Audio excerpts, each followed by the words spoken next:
Hi friends, welcome to our channel. Brahmamudi serial next ఎపిసోడ్లో ఏం జరగబోతోందో ఈ వీడియోలో చూసి తెలుసుకుందాం. అపర్ణని హాస్పిటల్కి తీసుకెళ్లిన రాజ్, సుభాష్ అసలేం జరిగింది అని తెలుసుకోవడానికి ఈ వీడియోని స్కిప్ చేయకుండా ఎండ్ వరకు చూసేయండి. కావ్య చాలా హడావిడిగా కారులో రిటర్న్ వస్తూ ఉంటుంది. అపర్ణకి రిటర్న్ కాల్ చేస్తూ ఉంటుంది. ఎన్నిసార్లు ట్రై చేసినా అపర్ణ కావ్య కాల్ని ఆన్సర్ చేయదు. అప్పుడు కావ్య చాలా కంగారు పడిపోతూ ఉంటుంది. అత్తయ్య గారికి ఏమైంది? అసలు కాల్ చేస్తే లిఫ్ట్ చేయడం లేదు. పైగా నాకు 2-3 టైమ్స్ కాల్ కూడా చేశారు. ఏమై ఉంటుందో అని చాలా కంగారు పడిపోతూ ఉంటుంది. అసలు నేను అనవసరంగా ఆఫీస్కి వచ్చాను. ఇది ఎవరో కావాలని నన్ను ట్రాప్లో పడేసి ఇంట్లో నుంచి తప్పించడానికి చేసిన పనిలాగుంది. ఇప్పుడు అత్తయ్య గారు అక్కడ ఎలా ఉన్నారో ఏంటో. డ్రైవర్ కొంచెం ఫాస్ట్గా పోని అని అంటుంది. అప్పుడు డ్రైవర్ అలాగే మేడం అని ఇంకా ఫాస్ట్గా వెళ్తూ ఉంటాడు. గుడిలో దుగ్గిరాల కుటుంబం అంతా అన్నదానం కార్యక్రమాన్ని పూర్తి చేస్తారు. ఆ తర్వాత వాళ్ళందరూ కూడా కూర్చొని భోజనం చేసి ఇంకా అక్కడ నుంచి బయలుదేరతారు. అలా కావ్య కన్నా ముందుగా రాజ్ వాళ్ళే ఇంటికి వస్తారు. వాళ్ళు ఇంటికి రాగానే అపర్ణ కింద పడిపోయి ఉంటుంది. అప్పుడు రాజ్ ఫాస్ట్గా పరుగున వచ్చి మమ్మీ మమ్మీ అని లేపుతూ ఉంటాడు. ఎంత లేపినా కానీ అపర్ణ అస్సలు ఉలకదు పలకదు. అప్పుడు ధాన్యలక్ష్మి, ఇందిరాదేవి కూడా చాలా కంగారు పడిపోతూ ఉంటారు. స్వప్న కూడా ఆంటీ ఆంటీ అని లేపుతూ ఉంటుంది. అయినా సరే అపర్ణ అస్సలు లెగవదు. అప్పుడు రాజ్ అపర్ణని లేపుతూ కళావతి కళావతి అని పిలుస్తూ ఉంటాడు. కళావతిని మమ్మీని చూసుకోమని ఇక్కడే ఉంచాం కదా, కళావతి ఎక్కడికి వెళ్ళింది అని అంటూ ఉంటాడు. అప్పుడు ఇందిరాదేవి కావ్య సంగతి తర్వాత చూద్దాం, ముందు అపర్ణ పైన నీళ్లు చల్లు రాజ్ అని అంటుంది. అప్పుడు రాజ్ వాటర్ కూడా చల్లుతాడు. అయినా కానీ అపర్ణ కాన్షియస్లోకి రాదు. అప్పుడు సుభాష్ రే నాన్న రాజ్, వెంటనే మనం మీ మమ్మీని హాస్పిటల్కి తీసుకెళ్దాం పదా అని అంటాడు. అప్పుడు రాజ్ అలాగే డాడీ అని అపర్ణని తీసుకొని హాస్పిటల్కి వెళ్తూ ఉంటారు. రాజ్ అపర్ణని పట్టుకొని కారులో కూర్చుంటాడు. సుభాష్ కార్ని డ్రైవ్ చేస్తూ ఉంటాడు. రాజ్ అపర్ణని మమ్మీ మమ్మీ అని ఏడుస్తూ పిలుస్తూ ఉంటాడు. అయినా కానీ అపర్ణ అస్సలు మాట్లాడదు, ఉలకదు, పలకదు. అప్పుడు రాజ్ మమ్మీ మమ్మీ అని పిలుస్తూనే ఉంటాడు. ఎంత పిలిచినా కానీ అపర్ణ అస్సలు లెగవదు. ఈలోగా హాస్పిటల్ వస్తుంది. అప్పుడు రాజ్ డాక్టర్ డాక్టర్ అని అరుస్తూ ఉంటాడు.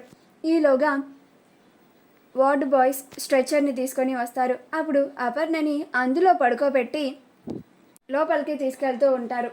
అప్పుడు రాజ్, సుభాష్ ఇద్దరు డాక్టర్ డాక్టర్ అని అరుస్తూ ఉంటారు. అప్పుడు డాక్టర్ వస్తారు. అప్పుడు రాజ్ని ఏమైందండి అని అంటారు. అప్పుడు రాజ్ మాకు అదే తెలియడం లేదు డాక్టర్, మేము గుడికి వెళ్ళొచ్చేసరికి మా అమ్మగారు పడిపోయి ఉన్నారు, ఎంత పిలిచినా కానీ లెగవడం లేదు అని అంటూ ఉంటారు. అప్పుడు డాక్టర్ గారు సరే మేము చూసుకుంటాం అని వెంటనే ఐసీయూకి తీసుకెళ్తారు. డాక్టర్ గారు అపర్ణకి ట్రీట్మెంట్ చేస్తూ ఉంటారు. బయట రాజ్, సుభాష్ ఇద్దరు చాలా కంగారు పడిపోతూ ఉంటారు. అప్పుడు సుభాష్ మీ మమ్మీకి ఏమన్నా జరుగుతుందేమోనని నాకు చాలా కంగారుగా ఉంది నాన్న అని అంటాడు. అప్పుడు రాజ్ కంగారు పడకండి డాడీ, మమ్మీకి ఏం కాదు అని రాజే సుభాష్కి ధైర్యం చెప్తూ ఉంటాడు. కావ్య ఇంటికి చేరుకుంటూ ఉంటుంది. కావ్య వచ్చేసరికి ఇందిరాదేవి బాధపడుతూ ఉంటుంది. అప్పుడు ధాన్యలక్ష్మి, స్వప్నలు ఇద్దరు ఇందిరాదేవి రెండు పక్కల కూర్చొని ఇందిరాదేవిని ఓదారుస్తూ ఉంటారు. కావ్య రాగానే ఇందిరాదేవి ఎక్కడికి వెళ్ళావు కావ్య నువ్వు అని అరుస్తుంది. అప్పుడు కావ్య ఆఫీస్ నుంచి కాల్ వస్తే ఆఫీస్కి వెళ్ళానమ్మమ్మ అని అంటుంది.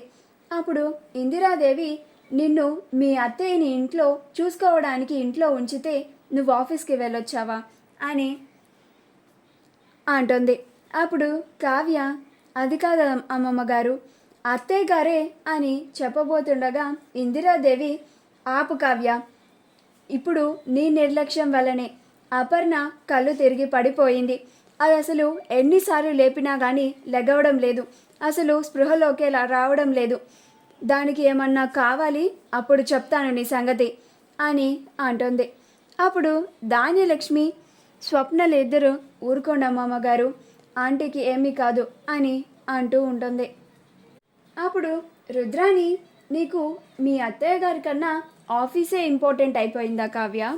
అలా ఒంట్లో బాగోలేని మనిషిని ఇంట్లో ఒక్కదాన్నే వదిలేసి వెళ్ళిపోయావు అని అంటుంది. అప్పుడు కావ్య అలానే బాధపడుకుంటూ మౌనంగా ఉంటుంది, కన్నీళ్లు పెట్టుకుంటూ ఉంటుంది. అత్తయ్య గారు నాకు ఎన్నిసార్లు కాల్ చేసింది ఎందుకేనా అని బాధపడుతూ ఉంటుంది. అసలు నేను అనవసరంగా ఆఫీస్కి వెళ్ళాను అని చాలా బాధపడుతూ ఉంటుంది. డాక్టర్ గారు ఐసీ వార్డ్ నుంచి బయటకి వచ్చి,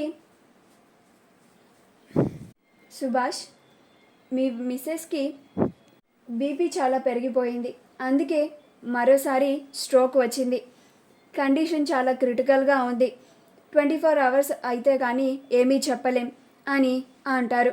అప్పుడు రాజ్, సుభాష్లిద్దరూ ఆశ్చర్యపోతారు. దీనికంతా కారణం ఆ కావ్యేనని రాజ్ చాలా కావ్య పైన కోపం పెంచుకుంటూ ఉంటాడు.